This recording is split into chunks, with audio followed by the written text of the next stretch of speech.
Good morning, Julian Williams here. Happy Friday. I get the privilege of hosting Global Trader experts Boris and Kathy from BK Traders. How are we doing this morning, guys?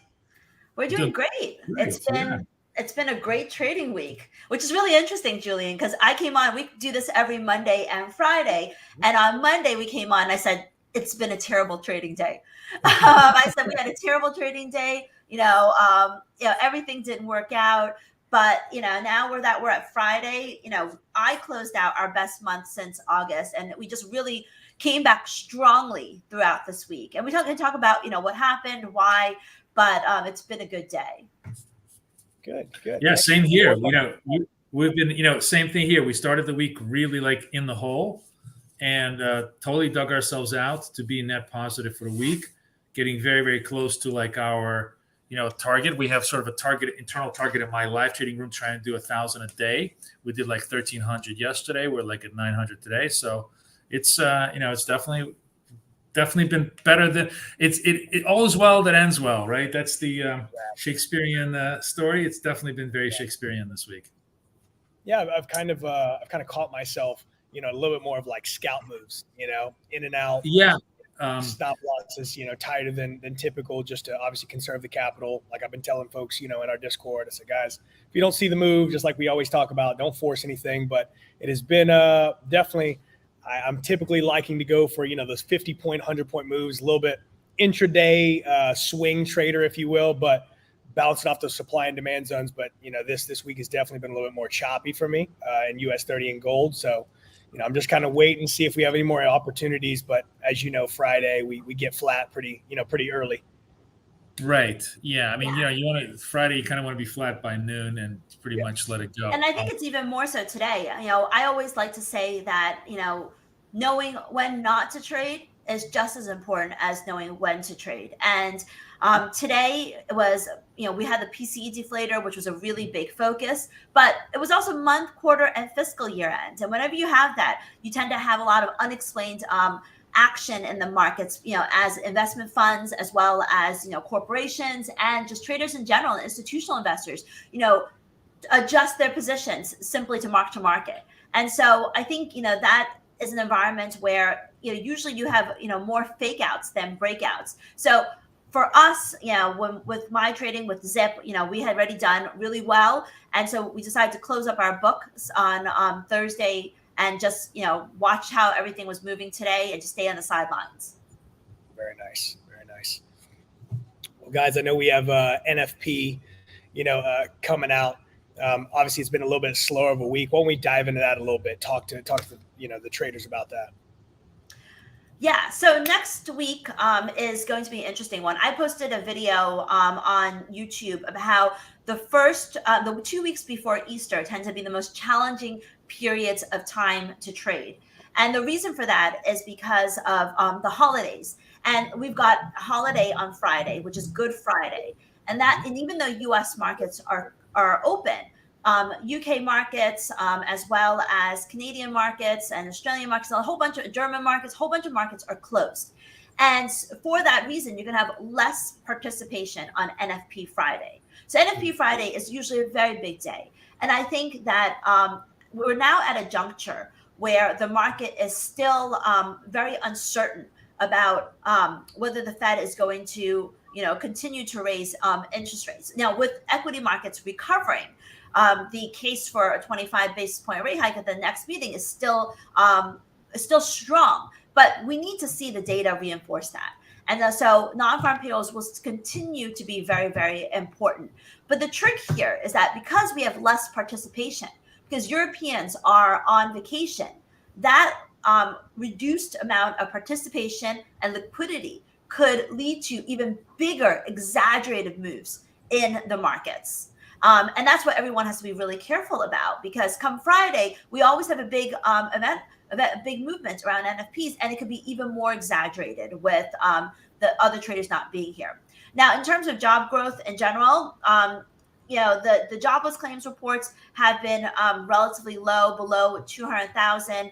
The overall amount of job growth is expected to slow. I mean, we can't ignore all of the layoff announcements that we see from the tech sector. And Boris will say, and he'll agree, that this is just a drop in the bucket compared to what, the amount of workers each of these companies have. But still, everyone, I think, feels it. More companies are firing than they are hiring.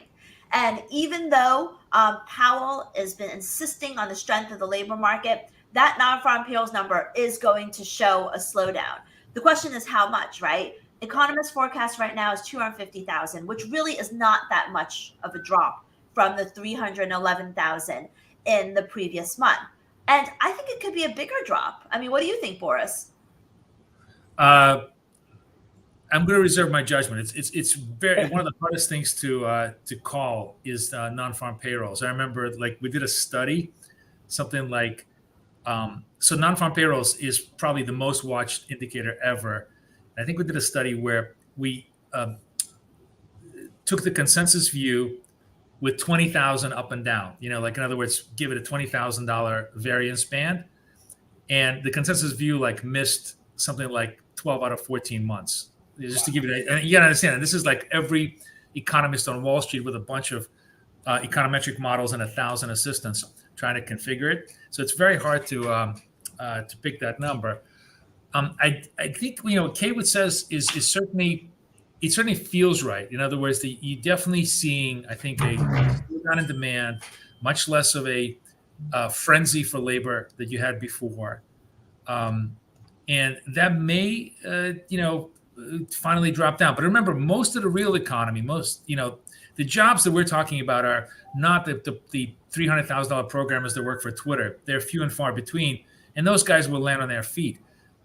The real jobs are the waiters, the hotel staffs, the plumbing assistants, just all of the basic functions of life, landscaping.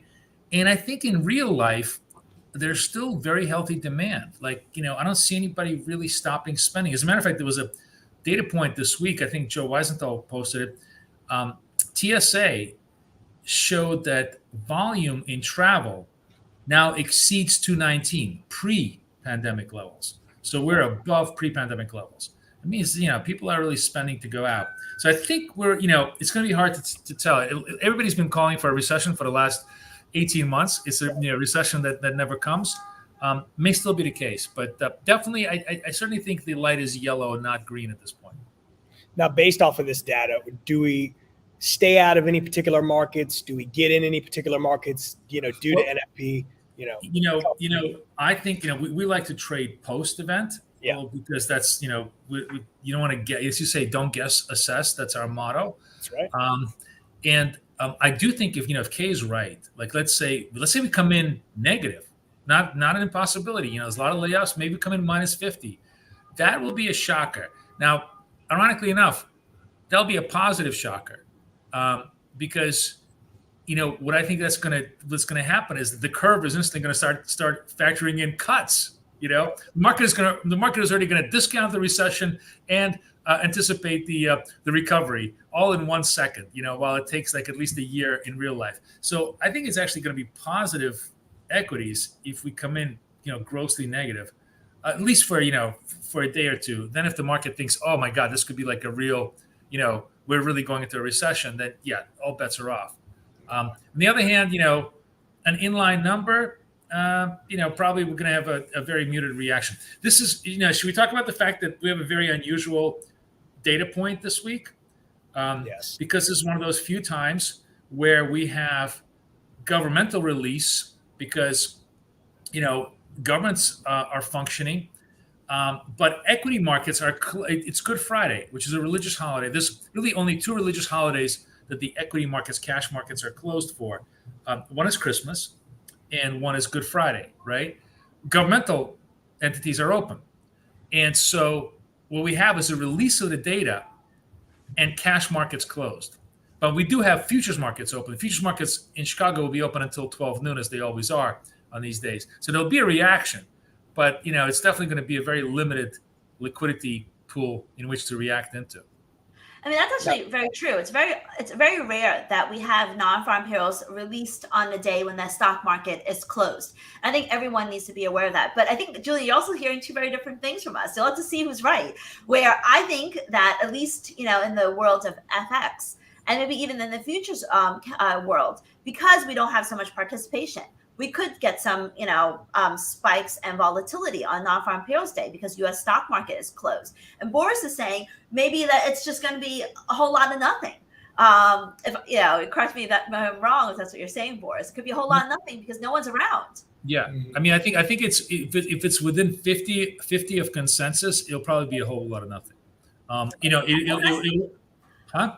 I think ugly non-farm payrolls would have to be underneath 200,000. No, I think ugly would be underneath 100,000. I mean, that would be terrible.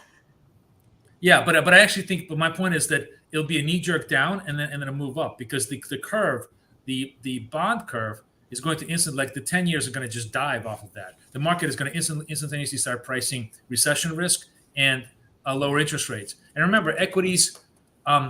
Yes, the economy is very important in the long run, but in the short run, it's always the cost of money. If the cost of money goes down, the price earnings ratio goes up, and that makes it positive for equities. Yeah. Okay.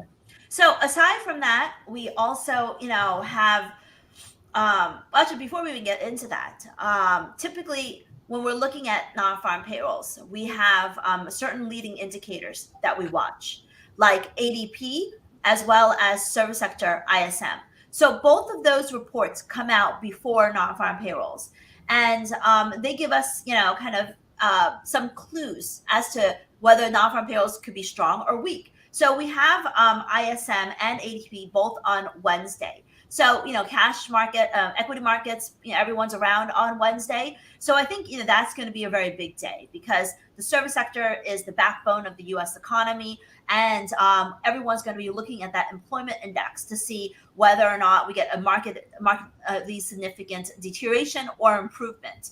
And that's going to set the stage for NFPs on Friday. Okay. Yeah.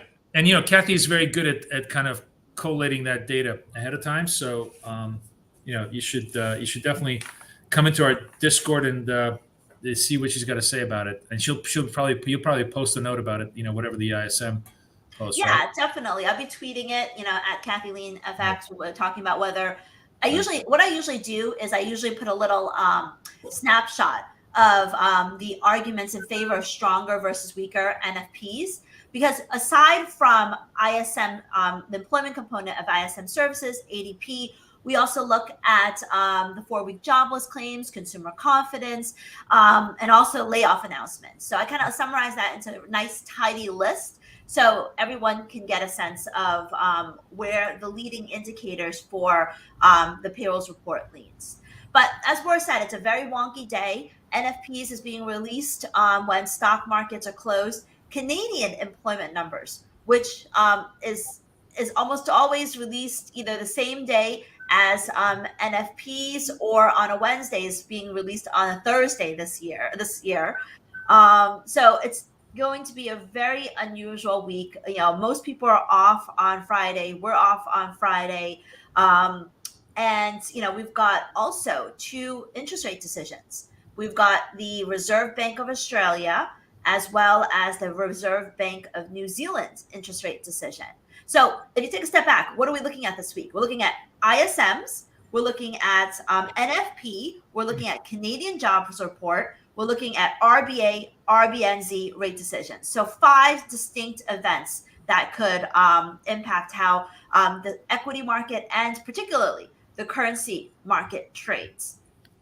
Now for ADP and ISM, Cassie, are you trading these any differently? Are you in prior to the news, or are you always waiting for it to find its legs 5 minutes, after, like you said, wait for it to kind of, is that always the good, thought process to have as the traders get into these kind of things? Yeah, it's when it comes to event risk, it's always better to wait for the number to come out and then take the trade.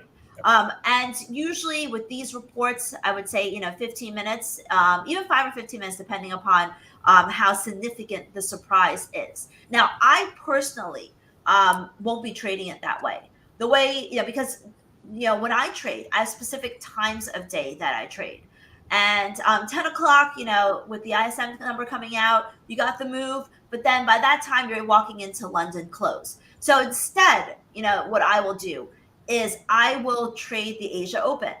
I would assess the data. I will look at ISM, see how strong or weak it is, make an assessment of what that means for non-farm payrolls on Friday. And then I will be trading the US dollar on Wednesday evening, New York time, positioning for the next day. Okay. How will you be trading, Boris? I'm going to be in Jamaica enjoying my rum and Coke. You're not going to be there Wednesday when Wednesday I'm not going to be trading. No, Wednesday just the usual. We trade. We don't make it fancy. We believe that the greatest amount of continuity happens at the market opens. So we trade continuity. My bounce strategy is all about trading continuity at very specific times of the day, because my argument is it's not how, it's the when that matters much more in strategies. And so we've been very successful at exploiting the big continuity moves on the open. As a matter of fact, right, I just gave up my profits early because I was like, it's Friday. I don't want to wait for the full take profit. And of course, it goes to take profit right now. But you see continuity in US 30 now going up to hitting the highs of the day, and it's moving around. That's because I think what people once you've been in the markets for a while, you realize that there's really only 2 or 3 times during the day when everybody is involved, and that's when you want to get involved, like when they're expressing their opinion. Right. And so, probably like, what is this, about 11:15? Oh, it's killing me. I gave up like 30 profit points in the US 30 now, but it doesn't matter. We had a great day today. We're up 1,000 on a day. The point being is that, and if you guys want to see my chart right now, like maybe it's a good thing because you see this dynamically in the chart. I think if you guys, let me see if I could present for just 1 second. Yeah, let's take a peek. Now, Boris, side note, as you're pulling that up, are you trading while you're in Jamaica? That's the real question. That's what everybody wants to know. This is what so look at the, you guys can see the bounce indicator. You could really, literally see the price stretching. Boris, if you don't mind, I'm going to pause you for 1 second. For those of you on the Twitter Spaces, I pasted a link to the YouTube stream. So if you want to watch the video and Boris showing his charts, click on the YouTube stream on the Twitter Spaces or my Twitter feed. Go ahead. And so this is a feed of our trading view indicator of our bounce, and you can see today it's just an incredibly productive day. Every bright green sticker is a profit during the day. So it's just been a very, very profitable day. But what I was talking about today, right now, is we were in a what's called an open session trade, which is a long 70-point trade that we do every single day. We've been nursing it for about half an hour. We came in around right over here. The way we trade it is we sort of we look for the momentum to come off and then resume. So once momentum comes off, that's red, and then once it resumes back up into positive momentum, we join. So we joined like somewhere around here. It took us a little while for this trade to work, but you see now we're hitting highs of the day. This green line is showing us in live real time in TradingView. And this, by the way, is an exclusive indicator only available from us, just like Kathy's zip indicator is only available from us. You can get when you trade with us. So that's why it's really take advantage of that.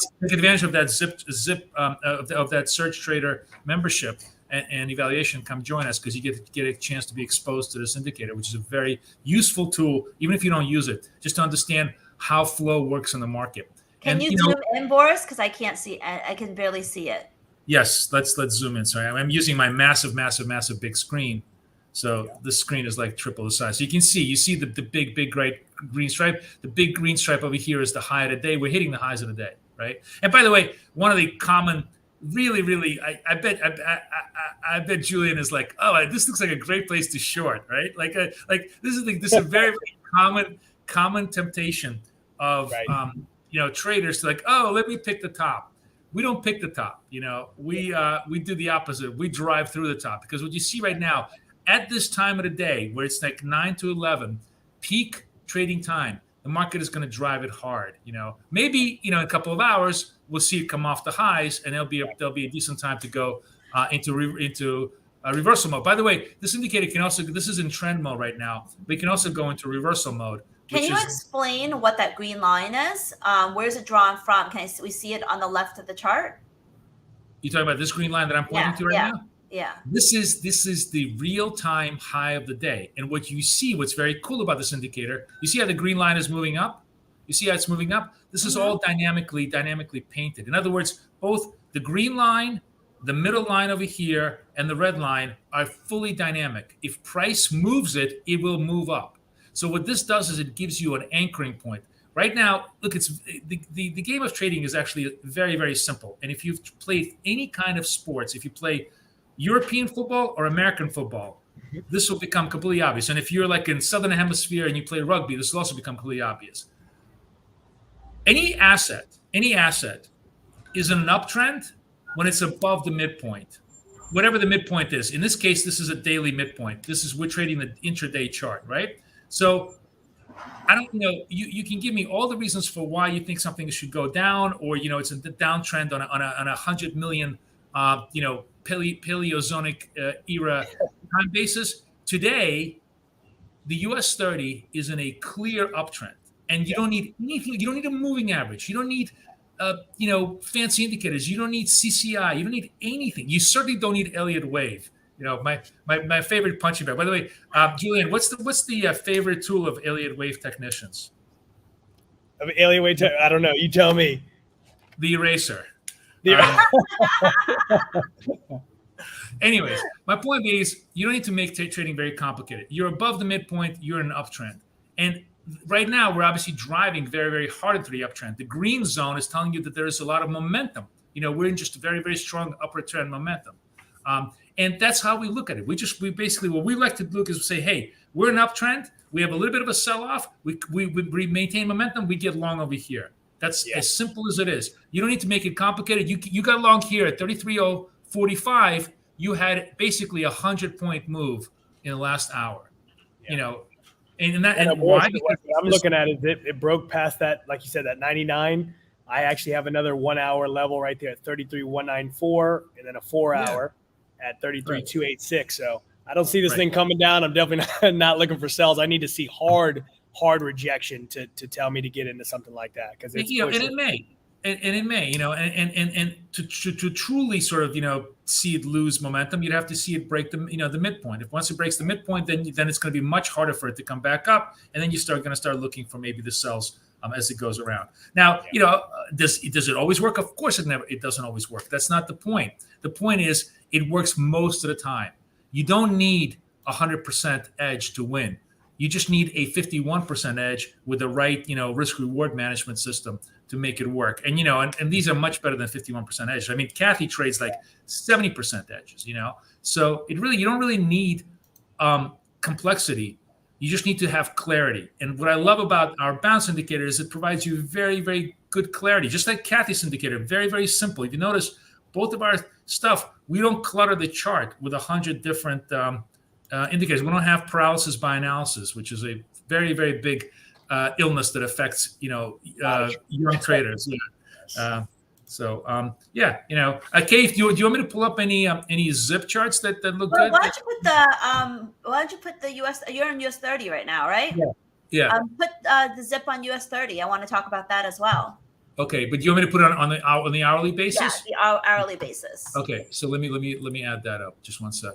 So with the US 30, if you're trading the equity markets, you will see. I mean, Boris and I are huge proponents of keeping things simple. And the zip buy signal. It was look at that buy symbol. Holy look at that. Yeah. Look at that. What time? Whoa! Look at that. What is that? So we're coming in at 32.446, basically 500. And it's 500 points. 500 points to the good. I mean, there are times that it works best. There's times that it struggles a bit. But, when you catch a big move, it can be a very, very powerful one. Now, I know a lot of people are into gold. Do you want to take a look at gold? Yeah, I just wanted to mark this with a circle. Let me see if I can get like a nice golden circle here. Sorry, so everybody can see. So just so people understand, maybe better you explain it. What's happening on this chart, and why is it so bullish in the zip world? Well, I mean, basically, what's happening on this chart is that we've got two environments. One, which is the longer term environment, and that's basically described by the color of the background, the longer term trend. And so clearly, the longer term trend is still bullish in the US 30.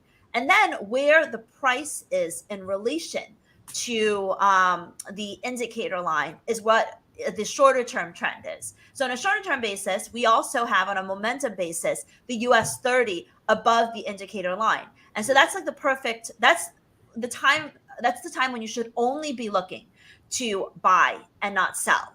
I mean, of course, at some point you'll be able to pick the perfect top, but if you're using this day in and day out and trying to be consistent with your trading, what you want to do is, when the background's green and it's trading above the indicator line, you want to buy. When the background's red and it's trading below the indicator line, you want to sell, because the momentum is still more to the upside than the downside. And so that's, an interesting conversation to have when we're looking at gold, which yeah. I And then wait, and tell them that the entry point on this indicator is signified by this white candle. Like, this is the perfect entry. The indicator just tells you this is a buy signal entry.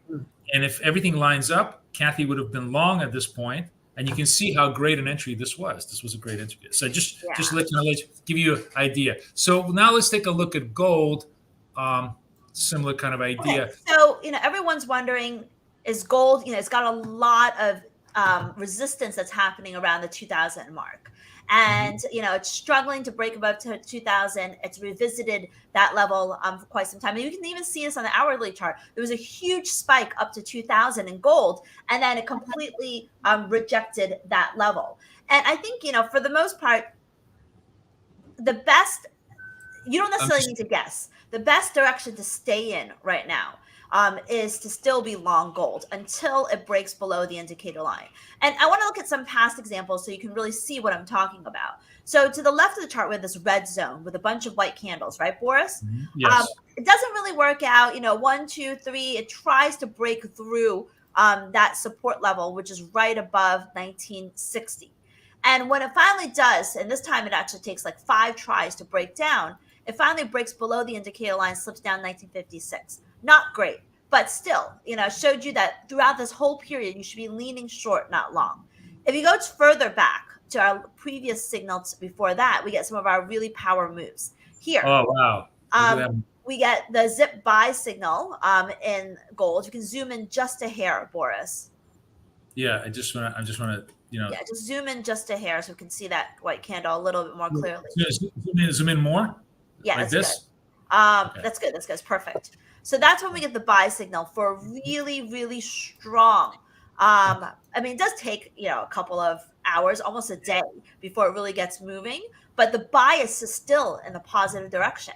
And you get a really strong power move above 2000. And I just want to interrupt you because that's a good point. It's like it's a throwaway idea to you, but I think a lot of people don't appreciate it. When you get big breakouts, it's not like everything happens instantaneously. Yeah. You basically have like reaction, counter reaction, synthesis. People are just like, now they wait. They figure, it's like, oh, you breached the wall. What happens next? And a lot of times there's just like a lot of caution.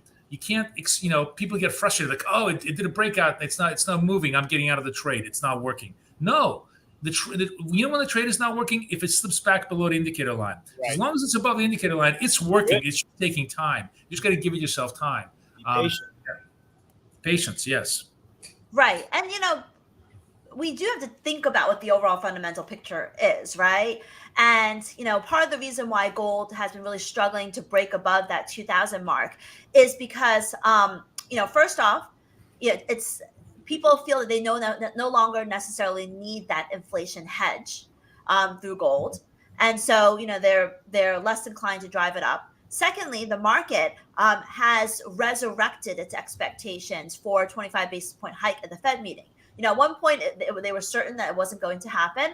Now, with the equity markets, recovering, and I think, actual Asian equities are actually ending the month positive. So, with equity markets kind of rebounding, that 25 basis point rate hike at the next meeting is back into play. And so that is dollar positive. And gold is priced in dollars. So when the dollar is rebounding, that also puts pressure on gold. So while I'm telling you that gold right now is still in the buy zone, that you should be looking to buy rather than sell, I would, have smaller positions because the fundamental picture is not necessarily completely in sync with this trade. I don't know how you have anything to add to that, Boris. I have nothing serious to add. The only thing I can say is like this is the 2000 mark, and all I can think about is like that old TV show called Twin Peaks, and I feel like I need to grab a screenshot from Twin Peaks and put it on the gold chart because this looks exactly like a Twin Peaks thing. So that's the depth of my analysis on gold today. But yeah, I agree with Kathy. The bottom line is, doesn't matter what you think, gold is still in an uptrend, but it's obviously you got to have an appreciation for the fundamental background. Furthermore, it's an uptrend that's kind of getting close to the indicator line. It's not like it's not like it's running away to the outside. So you got to trade small and let the market tell you where it's going to go. But yeah, definitely that's the story. Should we look at oil? Okay, I mean, oil's just been on a tear, right? I mean, whoa! Look at that! Whoa! Look at that signal in oil! Holy cow! Look at that great signal in oil. So this is Kathy's signal in oil. Oil, as we say in New York, oil 73s. All the way out to $72 in oil in basically a day and a half, 2 days and a half on a really, really nice signal. Very, very I mean, it works nicely in oil. It works nicely in, gold. Mm-hmm. Yeah, oil. What do you think is the story behind oil, Boris? Well, I think, I was, were we talking about this? I was saying, like, come on, you can't expect, there's no way oil is going to stay at 65. Didn't we have that conversation? I was like, come on, you can't, this is ridiculous. We're not going, if oil stays at 65, we've got much bigger problems. This is a natural growth rebound, right? China's back a little bit. Everybody's, demand is starting to come back up. Summer driving season. I don't, how far it goes, that's an open question. I don't really, I'm not an uber bull on oil. Let's see if we can just, do like a little bit of, it looks strong on the 1 hourly for quite a long time. If we go into like just sort of a more like a 4 hour chart, there's obviously, that whole 78, 80 is going to be the big zone to break, but clearly oil spiked to the lows. We broke, we brought it back up. I still think we're just in this very broad consolidative 75 to 85 trend. That's the equilibrium market from a fundamental point of view, in my opinion. We'll have to see. We'll have to see. I think that's a really good point. Sorry for interrupting you, Julian, but I agree that the 80 level is pretty much the equilibrium point for oil. It's really, if it gets above 80, people start thinking about 90 and 100. And start, kind of panicking more. So I think, the 80 zone is a nice, comfortable place for oil. And if you go back to 2018, 2019, I don't know if you have that chart, but if you go back to 2018, I have to go to the monthlies. Hang on a second. Let me. And even before that, I would say all the way from 2000 and mid 2015 to January of 2020, oil's basically averaged like around 70. I think around 70. Yeah. So this is sort of like it's been zoned. This has been that range from let's say, let me go 15. This is about 215 to about 2. Well, we had that big that was the big spike. When oil went negative. But all of these are aberrations. If you look at it, kind of a normal oil market is it basically, well, this is a 45 to 70, but let's say the normal oil market probably normalizes it around the $70 level with lots of, spikes up and down. I will say one thing that's kind of interesting from a geopolitical point of view, probably we should keep an eye on this, is so there's reports that, remember, Russia is a huge producer of oil, 10 million barrels a day still, right? But because of sanctions, they're having a hard time because, Halliburton and everybody else left the country. They're having a very hard time maintaining equipment.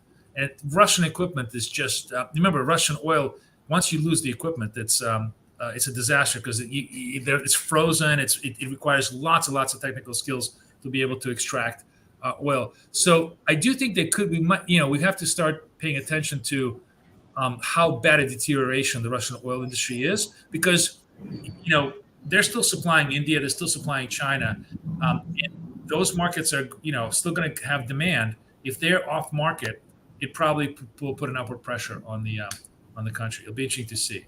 So I guess my point is that I'm fundamentally much more of a long-term bull now than a bear. I don't think we'll run away, but I do think that there's upward pressures here, and you should be mindful of trading it to the upside.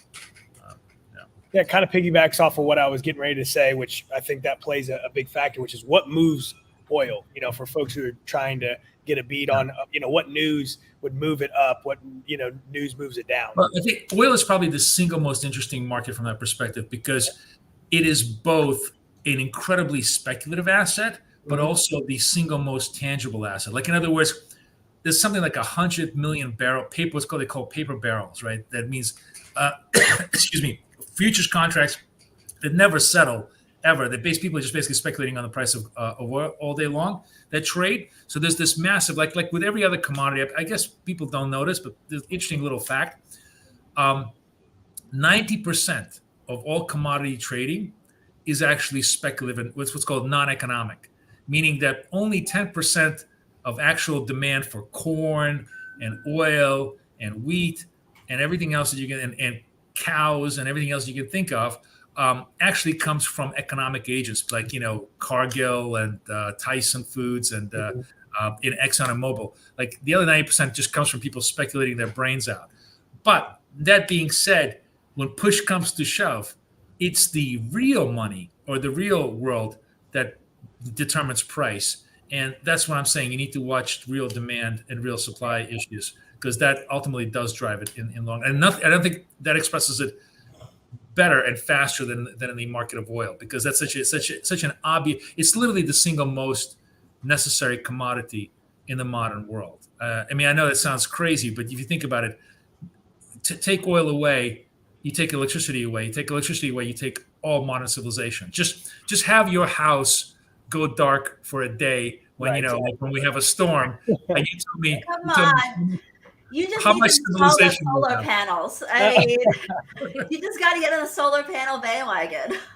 Yes, I mean, Get off the grid. we don't all live off the grid, but I guess my point is that if you're still old-fashioned, the grid and civilization are the key to this. That's why oil is such an important commodity. There's actually a really good statistic. It basically shows that the more oil barrels a country consumes, the faster its growth. So, like the absolute poster child for that example, South Korea in 1950 was 5 barrels per capita, right?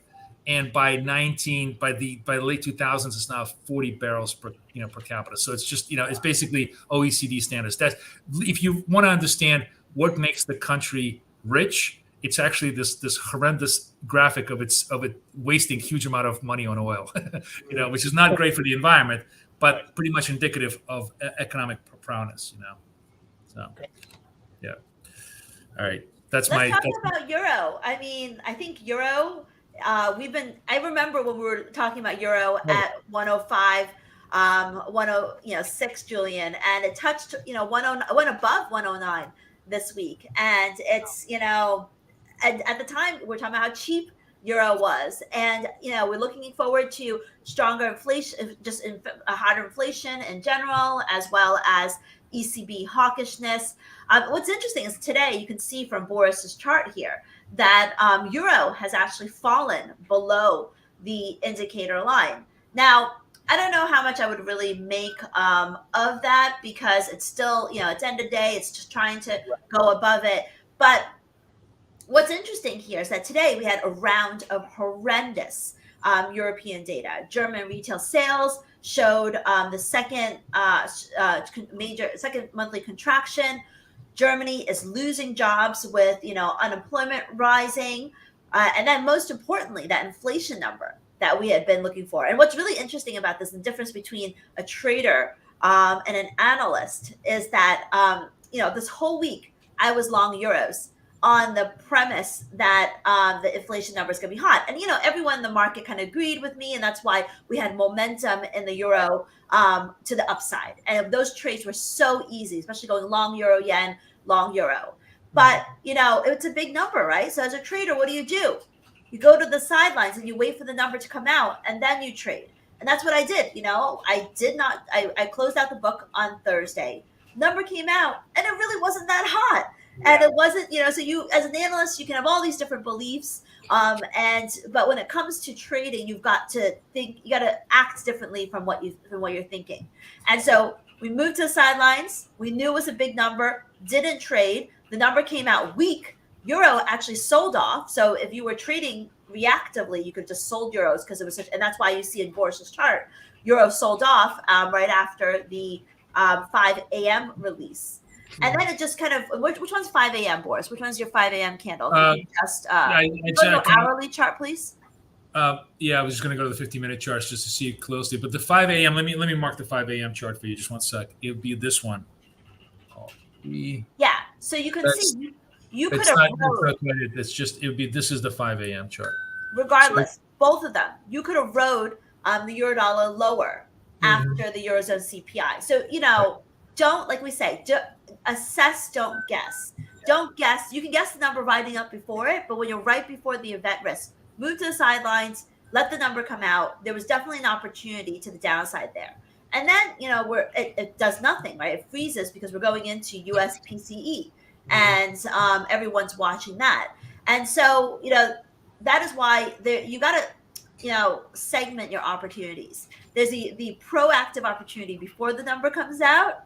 Then there's a reactive opportunity after the number come out. And being able to understand and manage both is the key to be able to trade news successfully. Right. And again, I'm going to say this until, we're all blue in the face. What Kathy is really talking about is it's not the how, it's the when.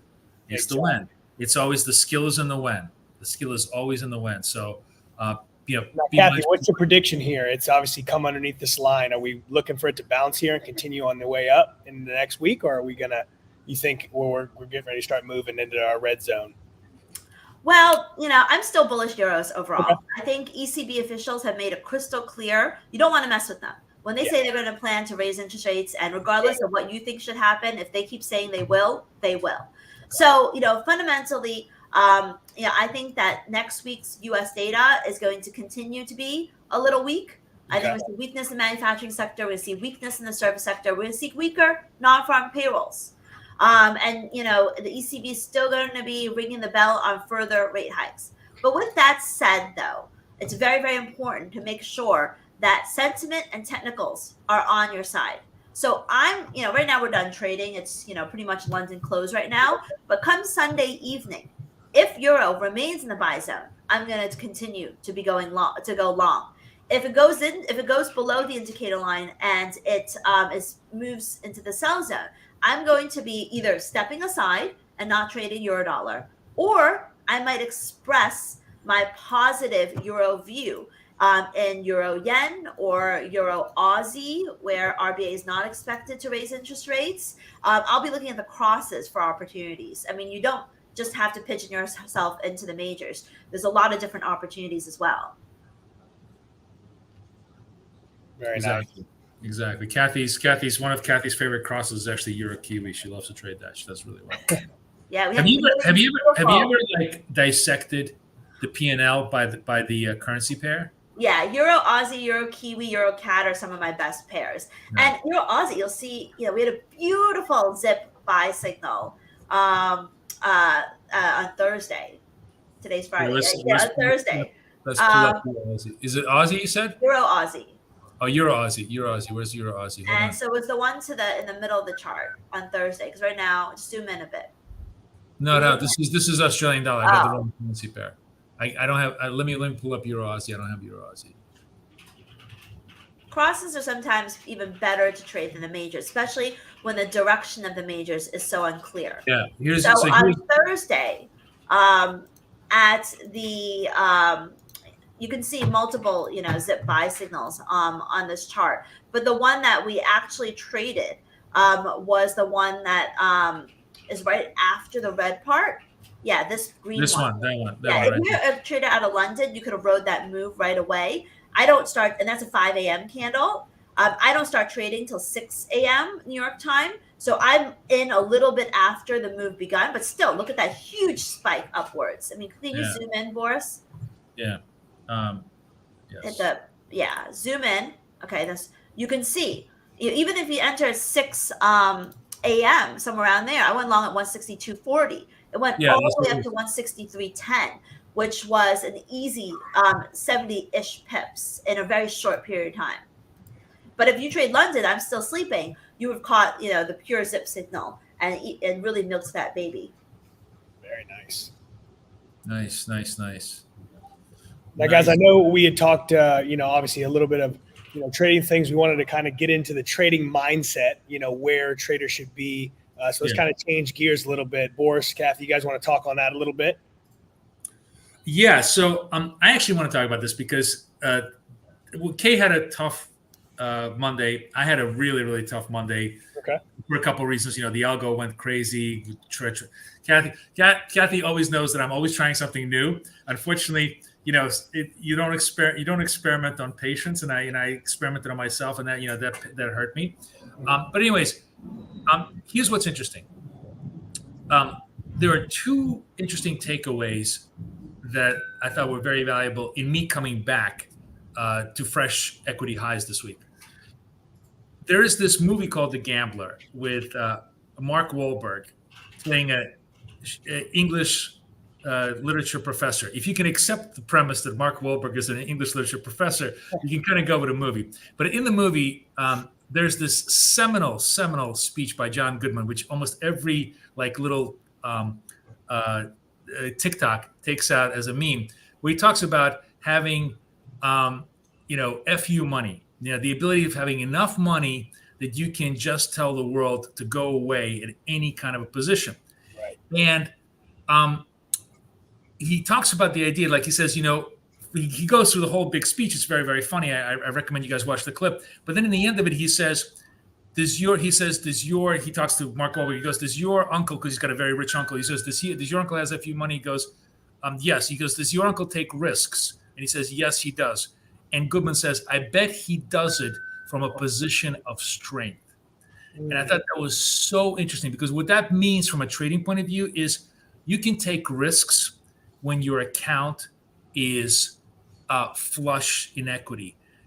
What most people do is do the opposite. They're burnt to the crisp and they're taking risks the other way. Then you're taking risks from a position of weakness. That's a really, really interesting point. And so, the whole idea of being position of strength, position of weakness, the second thing that happened to me this week that was really useful was last year, every year I do something called Trader Fest, which is I get together some of the best traders in the world for a weekend, basically Gab Fest. I get to interview them, and we talk about various ideas. It's one year we did crypto, one year we did trading strategies, one year we did psychology. This year I just kind of did really top-notch traders in the world. One of them was Barry Ritholtz, who I'm sure you guys know. He's very, very famous. He runs, he runs Ritholtz Management. He's on Twitter. He's a Bloomberg commentary. And Barry is a money manager, right? What people don't know, though, is that he used to be an inveterate day trader, which is why, he and I are very simpatico. And he's also my age. So in our interview, I had a really great interview with him. And I'm happy to, anybody who wants to get a hold of it, I'll show you the links. He said something that was super fascinating that really taught me a good lesson. He calls it the regret minimization framework. And basically the idea is anytime you are facing a decision with two payoff options, right? You need to see the best case scenario in one payoff option, the worst case scenario in the other payoff option, and compare those two scenarios, and not retroactively, but in the point in time that you're in right now, right? And he talked about, because we talked about we both lived through the dot-com bubble, and we both talked about how many people we know that blew up all their money because they didn't practice this. So how this applies was I was in a position that was just basically on my last leg. This was my last attempt to resolve this trade, right? So that means I'm doing much larger size. I'm much more vulnerable if the trade doesn't go, right? And the point in time is the trade is 10 points to profit, so I can make another $1,000 more in profit. But if I am wrong, this is my last stop on the trade parade. And if I'm wrong and it goes all the way against me, it's literally a 4% loss for the day, right? Mm-hmm. So effectively, it's the best I can do is maybe 0.5% to my account. But if I don't take that profit now at that point, I'm going to lose 4 or 5%. It was actually maybe even 6%. It's a very, very negative risk reward ratio at that point.